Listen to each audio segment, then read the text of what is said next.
is the last action of the first half.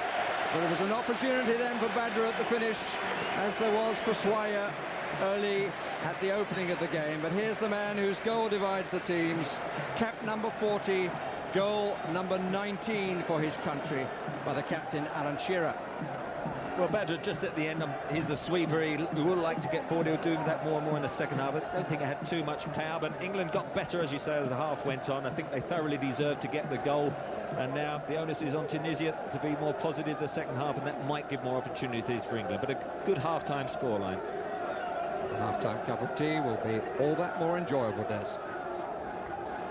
So all is well in the world, and we all love Mondays, Jim, and it's all going pretty good. And overall, it was a pretty good performance by England in that first half, wasn't it? Yes, it was. I mean, if England win comfortably at the end, people will say, oh, Tunisia, you know, are not a great side and whatever. But nevertheless, they have to be beaten, they have to be dominated, and we have to establish form.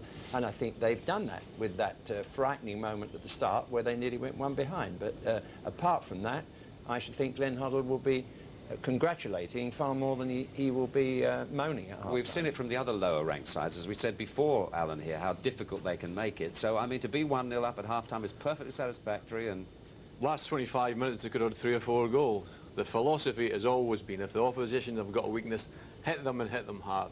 Now, LY, when he comes for crosses, at times he's not in the same country as the ball. I'm not kidding you. He's coming and missing by a mile, right? They've had 2 or 3 chances, but they haven't come to the main man. Shearer, for the first 45 minutes, he's been shown, hasn't been in a lot, but when you put the ball in the air, near his head, he won't let you down. But to be fair to him, he's made a few 1 or 2 saves, the goalkeeper, too. Yeah, well, he's good in his line. Yeah. He's good at reaction saves, but when it's in the air, you know, the crosses, when the crosses have come in, England always look liable to score. What are your thoughts on England's performance in that half, David? Good start. Yeah. The beginning was a little bit quiet, you know. Took time to get into it. The weather into is very warm down there in the south of France, so at the moment it's quite difficult to run without the ball.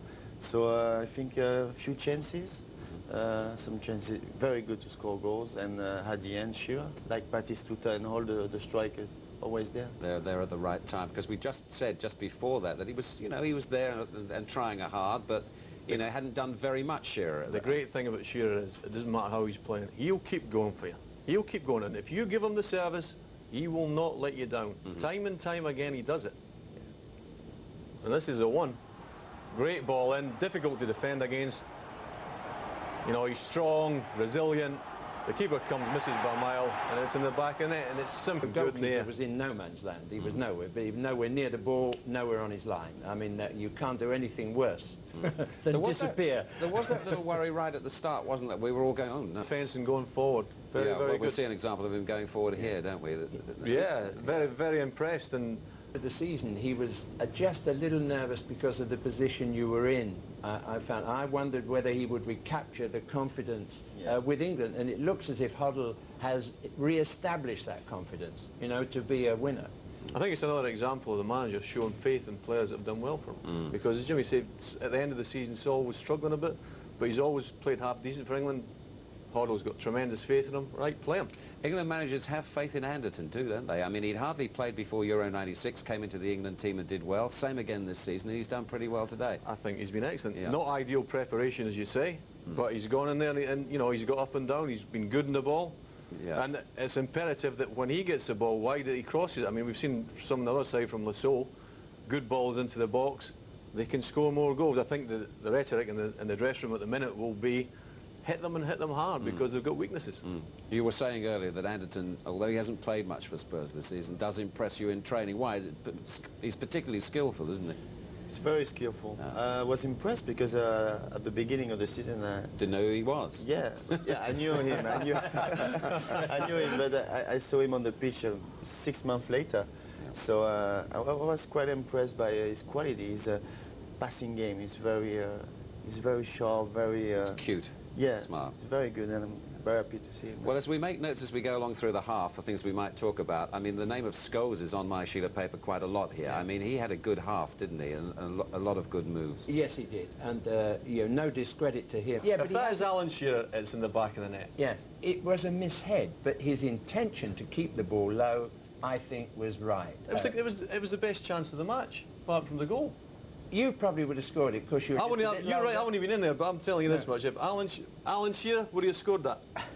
Yes, but you have to forgive Alan, because if Paul score in the second half, you will say, oh, well done. So I think he's, you know. Paul You Scholes, see, it's all right for it's the defenders. best part of Paul Scholes' game. The finishing, he's a good finisher, isn't he? Terrific, right? Yeah. And he will look at that and say that was a missed opportunity. Yeah, but his overall performance, it seemed to me, in that first half was excellent. I mean, he was covering every inch of the park. What will Glenn be saying to him? Look, don't worry about it, lad. Forget it. You know, you were great being in there. Just forget about it. Next time you'll go there and hold it out. So take credit for what you've done. Don't blame him like you're doing because the ball didn't go in the back. Yes, of the but net. it's I'm not very blaming him for difficult. anything. I'm just saying it was a good chance that he should have scored.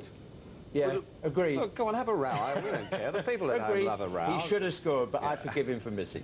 All right. Now, Sheringham was picked ahead of Owen. A lot of people thought Owen might be in the starting lineup, but this This was a moment of class that personally I envy. And he's linked well. You know, he's got his back to the goal and he's played people in, and you know, he's kept going. It's good. Yeah. Now, we've got another Scholes chance here. And I definitely forgive him for that. But it is encouraging from a tactical point of view that England's formation, with the two midfield players holding and him popping up, does seem to be getting some success against Tunisia. Only hope that when... Whether it will later on, Is another remains to matter. be seen. But yeah. Yes, Jimmy says the fact that he's in there is encouraging. Yeah. You know, we've seen so many times when you play Shearer up and he's on, of Sheringham just off, you don't get people into the box. He's been in there 2, 3, 4 times. Inson Batty, how do you think that's worked in the half? I think it's worked great in the qualification. I think it's working all right today. I don't think it's ideal having 2 holding players in the team. But because, again, they've never let England down, Glenn Hoddle just sticks with them. I thought they're all right. I mean, Ince had a great run forward. Batty, tends to hold and plays it square. So what you've got to have is somebody getting there and supporting the front two, and you've got Scholes. So, as I say, the formation is flexible. The great thing is that they didn't know their form until they played 45 minutes. At the moment, they've got a goal and a feeling that things are going well, having created a lot of chances. So the success and the feeling that we can beat teams is growing in them. Yeah. As long as nothing goes wrong in the second half, they couldn't have made a better start for 45 minutes. Excellent. There was one other incident there, again involving Still Scholes. can't tell from that angle. angle. No. Well, there we are, gentlemen. Thank you very much for the moment. Let's go down and hear what Gary and Chris have got to think about that first half. Okay, thanks very much, Des. All very encouraging so far. We've played in 1 or 2 of these games, haven't we, Chris? And you get all the build-up, all the hype. By the time the tournament comes, you fancy yourselves to actually go out and win it and prove everybody that you're a great side.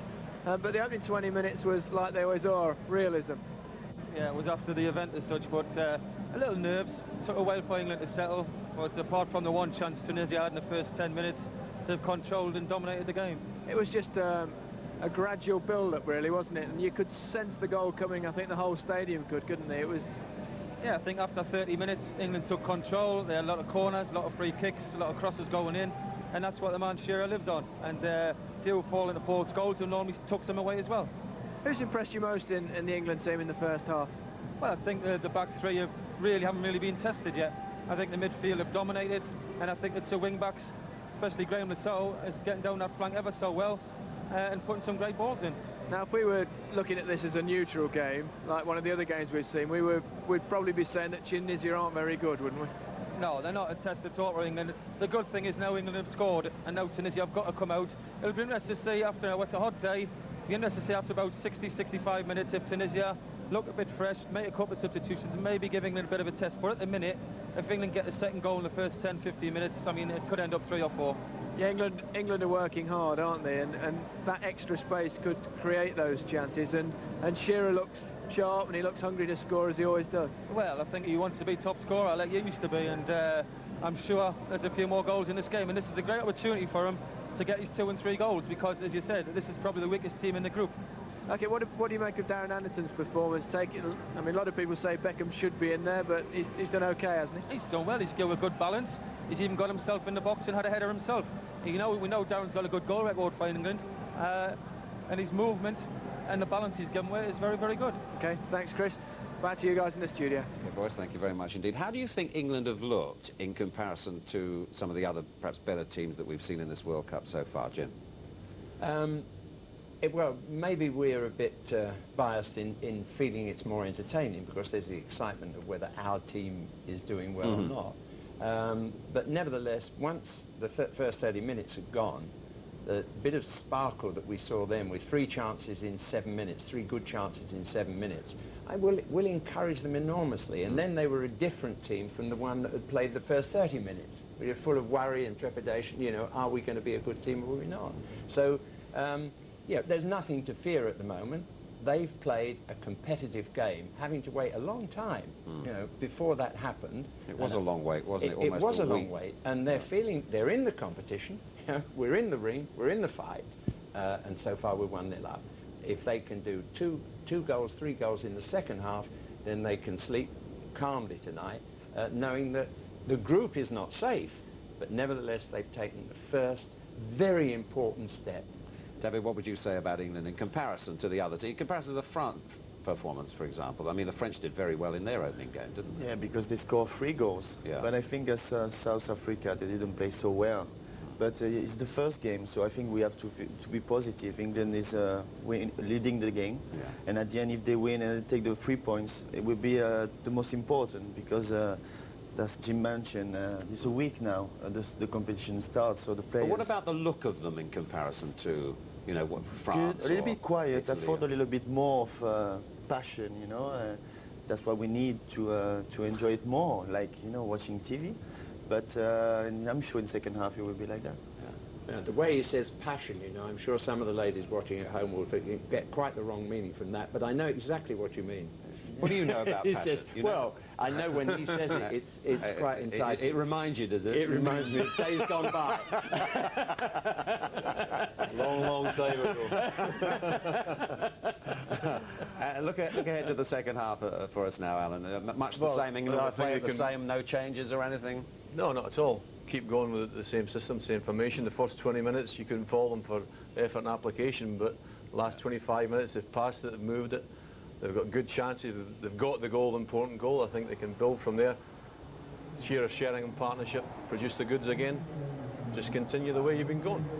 Thank you very much indeed. So, for the moment, all is well with the world, and we will go back and rejoin Trevor Brooking and Barry Davis for the second half.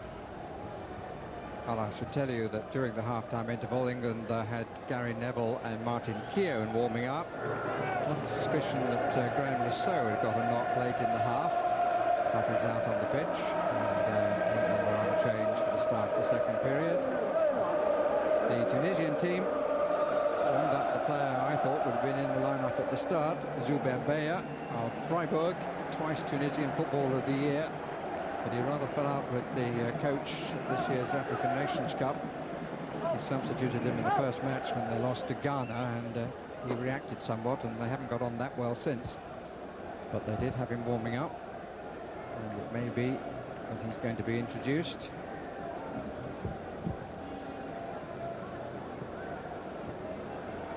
Looking down at the fourth official.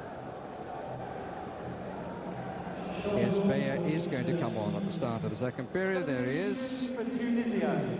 And Soya, who had the chance right at the start of the match, is the player he replaces.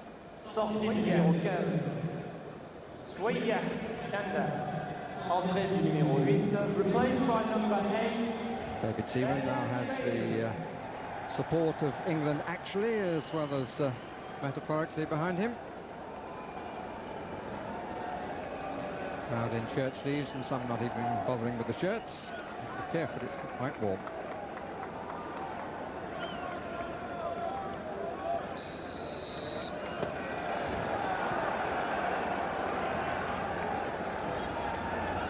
But it's begun with a comprehensive England victory over the outsiders of the group, Tunisia. 2-0. Shearer in the 42nd minute and Scholes in the 89th. A really good start. Well, good all-round team display. I thought Sol Campbell, Gareth Southgate were very strong at the back. Paul Scholes outstanding, always looking dangerous from midfield. 2 wing-backs did their job, gave them width, and the 2 strikers, the Shearer Sheringham partnership worked well. So good England performance. They're up and running. I bet you're all smiling in the studio. We're doing our little